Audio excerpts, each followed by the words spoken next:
Hello viewers, చాలామంది ఆడవాళ్ళల్లో అండం పెరిగి విడుదలవుతుందా లేదా అనేది చూడడానికి ఫాలిక్యులర్ స్కాన్స్ అనేవి చేస్తూ ఉంటాం. సో యూజువలీ మనకి అండం పెరుగుతుందా విడుదలవుతుందా అనేది చూసుకోవడానికి నెలసరి వచ్చిన 2వ రోజు నుంచే పేషెంట్ని స్కాన్స్ ద్వారా మానిటర్ చేస్తూ ఉంటాం. సో ఇలా మానిటర్ చేసినప్పుడు కొన్ని సందర్భాల్లో పెరగాల్సిన దానికన్నా ఎక్కువ ఫాలికల్స్ పెరిగినాయి, మీకు ఏదన్నా కాంప్లికేషన్ వచ్చే అవకాశం ఉంటుంది అని సైకిల్ క్యాన్సిల్ చేస్తూ ఉంటాం. సో ఓవేరియన్ హైపర్ స్టిమ్యులేషన్ అనేది ఉంటుందండి. అంటే మనము ఇచ్చిన టాబ్లెట్స్ ఇంజెక్షన్స్కి మనం అనుకున్న దానికన్నా ఎక్కువ రెస్పాన్స్ వస్తే ఓవేరియన్ హైపర్ స్టిమ్యులేషన్ అని అంటాం. సో ఈ ఓవేరియన్ హైపర్ స్టిమ్యులేషన్ అనేది ఏంటి అండ్ దీనివల్ల ప్రాబ్లం ఏంటి అనే దాని గురించి డిస్కస్ చేద్దాం. నా పేరు doctor Suma, consultant 49 fertility centre Vijayawada. So ovulation అనేది మనకి ప్రెగ్నెన్సీ రావడానికి చాలా ఇంపార్టెంట్ ప్రాసెస్ అండ్ ఓవ్యులేషన్ అనేది మనం మానిటర్ చేసుకుంటే చాలా ట్రీట్మెంట్స్లో మనకి ఉపయోగం పడుతుంది. సో సింపుల్గా టాబ్లెట్స్ ఇంజెక్షన్స్ ఇచ్చి ఓవ్యులేషన్ ఎప్పుడు జరుగుతుంది చూసుకొని ఇంట్లోనే భార్యాభర్తలు ప్రయత్నం చేయమని చెప్పడానికి అవకాశం ఉంటుంది, లేదా ఆ టైంకి కణాలు ఎక్కించే పద్ధతి చేయడానికి అవకాశం ఉంటుంది. సో ఇలా మనం చేస్తున్నప్పుడు నార్మల్గా మనం ఇచ్చే టాబ్లెట్స్ ఇంజెక్షన్స్కి ఒక 2 ఫాలికల్స్ వరకు మనకి అండాశయంలో పెరిగితే మంచిది. అండ్ 1, 2 పెరిగినప్పుడు మనకి కాంప్లికేషన్స్ వచ్చే అవకాశం తక్కువ. అదే కనుక ఫాలికల్స్ ఎక్కువ నెంబర్లో పెరిగితే ఒక్కొక్కసారి రెస్పాన్స్ అనేది ఎక్కువగా ఉండి 3, 4 ఒక్కొక్కసారి 5, 6 ఫాలికల్స్ కూడా పెరుగుతాయి. ఇలాంటి సమయంలో మనకి వాళ్ళు న్యాచురల్గా ప్రెగ్నెన్సీ ట్రై చేయాలనుకున్నా లేదా మనము ఐయుఐ చేయాలనుకున్నా అండ్ ఎస్పెషలీ హెచ్సిజీ అనే ఇంజెక్షన్ ఎగ్ రిలీజ్కి ఏదైతే ఇస్తామో అది వాడిన సందర్భాల్లో ఈ ఓవేరియన్ హైపర్ స్టిమ్యులేషన్ అనే కాంప్లికేషన్ రావడానికి అవకాశం ఉంది.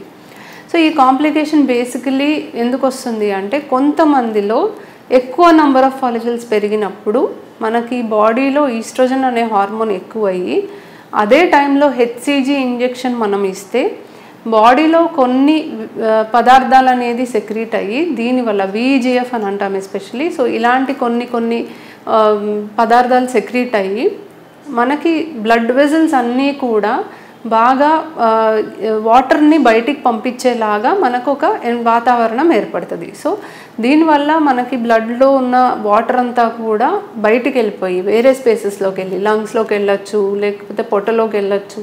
సో ఇలా వాటర్ అంతా బయటికి వెళ్ళిపోయి దానివల్ల కాంప్లికేషన్స్ రావడానికి అవకాశం ఉంది. సో లంగ్స్లో కనుక వాటర్ బయటికి వెళ్తే పేషెంట్కి ఆయాసం వచ్చి గాలి ఆక్సిజన్ అనేది అందక దానివల్ల ఇబ్బందులు రావచ్చు. పొట్టలో నీరు చేరి అసైటిస్ అని అంటాము. సో పొట్టలో నీరు చేరడం వల్ల దానికి ఉన్న కాంప్లికేషన్స్ వచ్చి మళ్ళీ ఆ పొట్టలో నీరంతా మనకి లంగ్స్ పైకి తన్నేసి వాళ్ళకి మళ్ళీ ఆయాసం రావడానికి అవకాశం ఉంది. నీరు బ్లడ్ వెజల్స్లో ఉన్న నీరంతా బయటికి వెళ్ళడం వల్ల బ్లడ్లో క్లాటింగ్ అనేది ఎక్కువ అవ్వడానికి అవకాశం ఉంది. అండ్ ఇలాంటి వేరియస్ ప్రాబ్లమ్స్ వల్ల పేషెంట్కి కొన్ని సందర్భాల్లో ప్రాణాపాయ స్థితి రావడానికి కూడా అవకాశం ఉంది.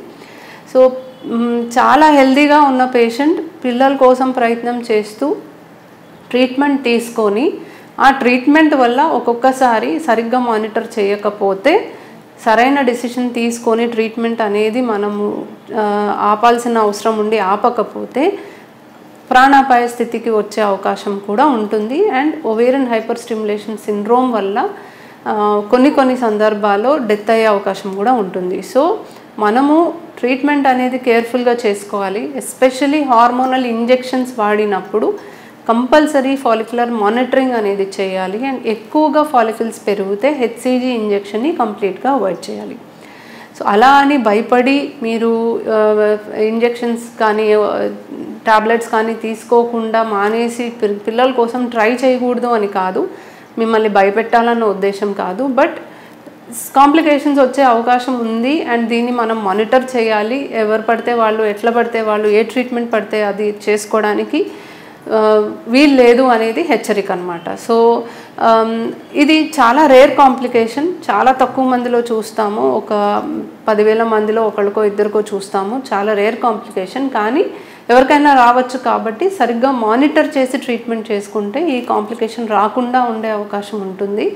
సో యూజువలీ ప్రతి సెంటర్లో కూడా కంపల్సరీగా మనం ఇంజెక్షన్స్ ఇచ్చినప్పుడు ఫాలిక్యులర్ మానిటరింగ్ చేసుకొని ఒకవేళ 2 ఫాలికల్స్ కంటే ఎక్కువగా పెరిగితే హెచ్సిజీ ఇంజెక్షన్ ఇవ్వకుండా వేరే ఇంజెక్షన్ ఇచ్చి ఆ మంత్లో స్టిల్ ప్రెగ్నెన్సీ ట్రై చేయొచ్చు. కాకపోతే మల్టిపుల్ ప్రెగ్నెన్సీ అవకాశం ఉంటుంది. బట్ వాళ్ళకి గనక ఒకవేళ ట్విన్ ట్రిప్లెట్ వస్తే మాకు స్ట్రెస్ ఉంటుంది, మాకు వద్దు అని అనుకుంటే సైకిల్ క్యాన్సిల్ చేయడానికి కూడా అవకాశం ఉంటుంది.